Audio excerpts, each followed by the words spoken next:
जय श्री कृष्णा। राधे राधे। आज हम रक्षाबंधन की कहानी सुनेंगे। पहले इसके बारे में हम जानेंगे कि रक्षाबंधन का त्यौहार क्यों मनाया जाता है। रक्षाबंधन का त्यौहार सावन मास की पूर्णिमा को मनाते हैं। इसे नारियली पूर्णिमा भी कहते हैं। सावन मास की पूर्णिमा को शिवजी का पूजन पूर्ण होता है।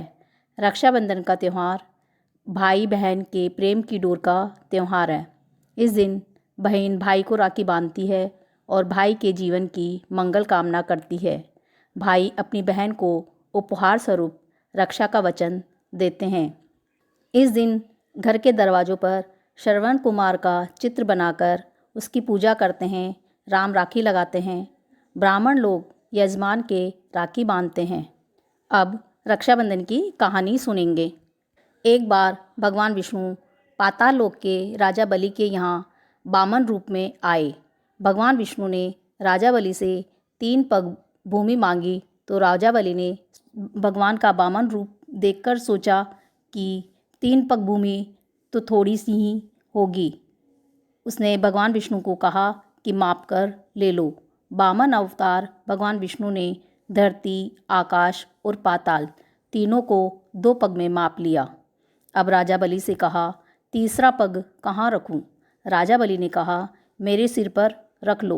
इस प्रकार 3 पग में भगवान विष्णु ने तीनों लोकों को माप कर राजा बलि से खुश होकर कहा कि वरदान मांगो।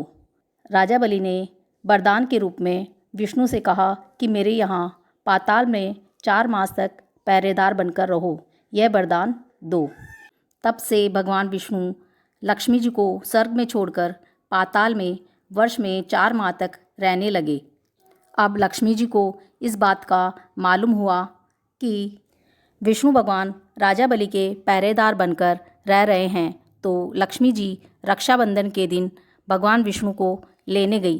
राजा बलि के राखी बांधकर भाई बनाया और भतीजों और भाभी के भी राखी बांधी। तब राजा बलि की रानी हीरे मोती का थाल भेंट करने लगी तो लक्ष्मी जी बोली, भाभी, हीरे मोती तो मेरे घर में भी बहुत हैं। भगवान विष्णु के लिए बोली कि मैं तो बंधे हुए मेरे पति को छुड़ाने आई हूँ। राजा बलि लक्ष्मी जी के भाई बन गए तो बहन लक्ष्मी जी को राखी के उपहार के बदले में भगवान विष्णु को छोड़ा और लक्ष्मी जी श्री भगवान विष्णु को पाताल लोक से स्वर्ग लोक लेकर गई। तब से ही रक्षाबंधन का त्यौहार मनाया जाने लगा। कहानी घटती हो तो पूरी करना, पूरी हो तो प्रमाण छोड़ना। जय श्री कृष्णा। राधे राधे।